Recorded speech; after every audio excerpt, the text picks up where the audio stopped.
नमस्कार, मी Vilas गावरस्कर. VIP talkies या आपल्या चॅनलमध्ये मी आपल्या सर्वांचं मनापासून स्वागत करतो. मंडळी, पत्रकारिता हा सगळ्यांच्याच एक उत्सुकतेचा विषय असतो. आपण दररोज वर्तमानपत्र वाचतो, न्यूज चॅनल्स बघतो आपण आणि त्याच्यावरती उलटसुलट चर्चा करत असतो. त्या सगळ्या चर्चांना एकतर समज नसते किंवा त्याचं विश्लेषण करण्याची आपली तेवढी क्षमता अपुरी पडत असते.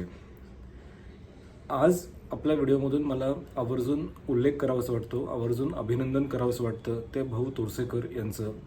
कारण भाऊ तोरसेकर यांचं विश्लेषण किंवा यांचा जो अभ्यास आहे, जो गाढा अभ्यास त्यांचा आहे, त्याच्यामधून आपल्याला बरीच समज कळत जाते, आपल्याला खूप गोष्टी माहिती होत जातात.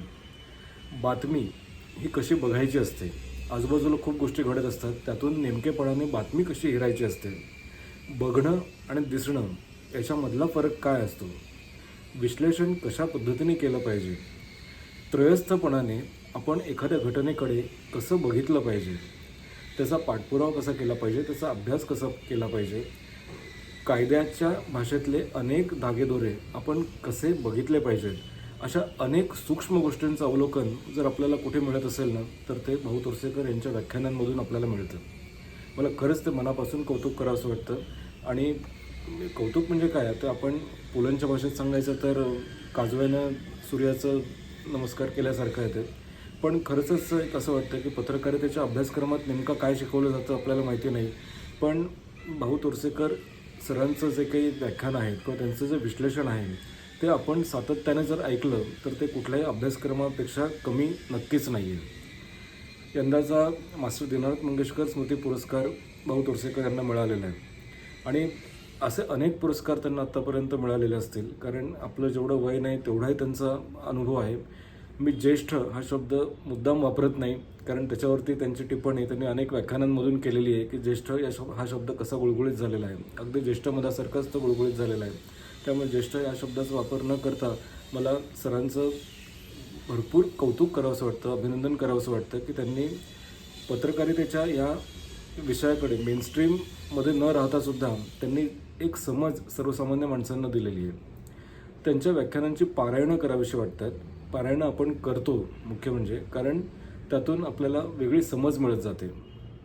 शब्दांची खेळी कशी असते, किंवा चॅनलवाले, न्यूज चॅनलवाले ते कॅमेरा घेऊन सगळीकडे फिरत असतात, पण त्यांना शब्दसंपत्ती कशी कमी पडते, पलटवार काय, किंवा यासारखे अनेक शब्द जे आपण सातत्याने ऐकतो पण त्याच्याबद्दल आपण काहीच बोलू शकत नाही, कारण हीच पत्रकारिता आहे असं आपल्याला वाटत असतं, किंवा हेच सगळं माध्यम आहे, हेच आपली एक सर्वसाधारणपणे समज असते. पण या सगळ्या समजांना एक खऱ्या अर्थाने समज आणि शिक्षण देण्याचं काम भाऊ तोरसेकर अनेक वर्ष करत आहेत. अनेक वर्ष, आणि स्पेशली कोविडच्या काळापासून करुणा कृपेने त्यांनी प्रतिपक्ष चॅनल सुरू केलं, आणि ती कृपा खरंच आपल्यासारख्या सर्वसामान्य माणसांवरती झाली, कारण आपल्याला खूप छान त्याच्यामुळे माहिती मिळाली. अभ्यासपूर्ण विश्लेषण कसं असतं, जे आत्तापर्यंत आपण ज्याला पारखे होतो त्या गोष्टी आपल्याला अनुभवायला मिळाल्या. त्याबद्दल खरंच मला मनापासून एक अभिनंदन करावंसं वाटतं. दुसरी गोष्ट अशी आहे की सरांचं मोठेपण आत्तापर्यंत अनेक दिग्गजांनी बघितलेलं आहे, अनेकांनी अनुभव घेतलेले आहेत. आपण तर अगदीच नवीन नवीन आता आलेलो आहोत.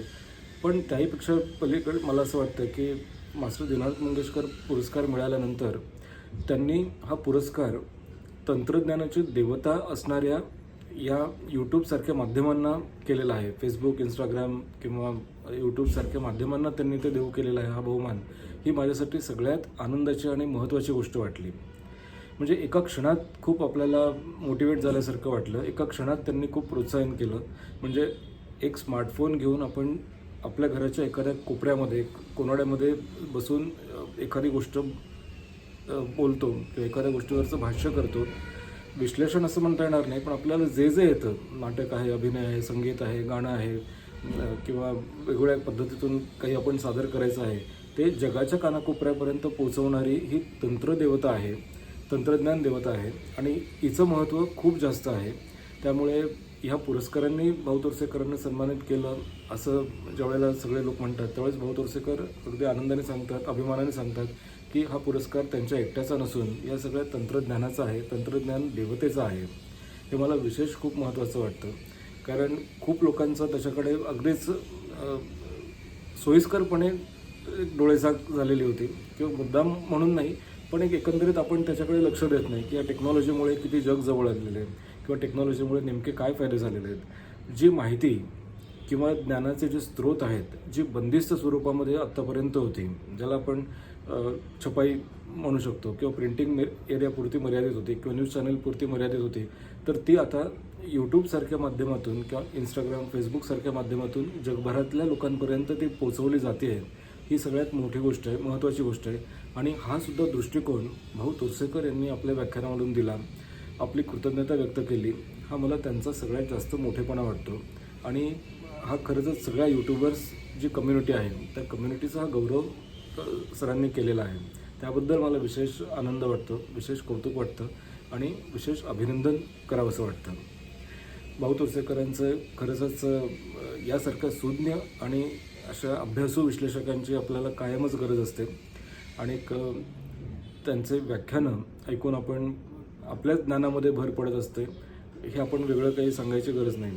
पण त्यांनी जे तंत्रज्ञान देवता हा शब्द वापरलेला आहे तो खरंच खूप महत्त्वाचा वाटतो मला. आणि हा पुरस्कार मिळाल्याबद्दल सरांचं मनापासून मी अभिनंदन करतो.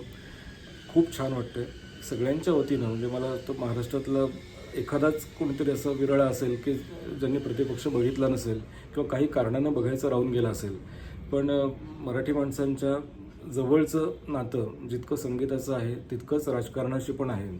पण राजकारणाची ती समज मी खरंच सांगतो की आपल्याला तेवढी नव्हती, पण सरांच्या व्याख्यानांमुळे ती समज अधिक येत गेली. त्या विषयातला इंटरेस्ट आपल्या सगळ्यांचा खूप वाढायला लागला. जी चर्चा केवळ आपण फक्त डायनिंग टेबलावरती चहा बिस्किटं खात करत होतो, तर त्याच्याकडे आता वेगळा दृष्टिकोन, वेगळा आयाम सरांच्या व्याख्यानांमुळे आपल्याला मिळत गेला. एखादी व्यक्ती नरेंद्र मोदींसारखी असू देत किंवा कुठल्याही प्रकारचे असू देत, त्याचं विश्लेषण सर ज्या पद्धतीने करतात, त्याच्या मुळाशी जातात, त्याचा रूट कॉज कसा आहे ते बघण्याचा प्रयत्न करतात आणि ते खरंच खूप अफलातून आहे. पुन्हा एकदा सरांचं अभिनंदन करतो आणि पुन्हा नवीन विषयांसह नवीन व्हिडिओमध्ये आपण भेटूया. तोपर्यंत नमस्कार.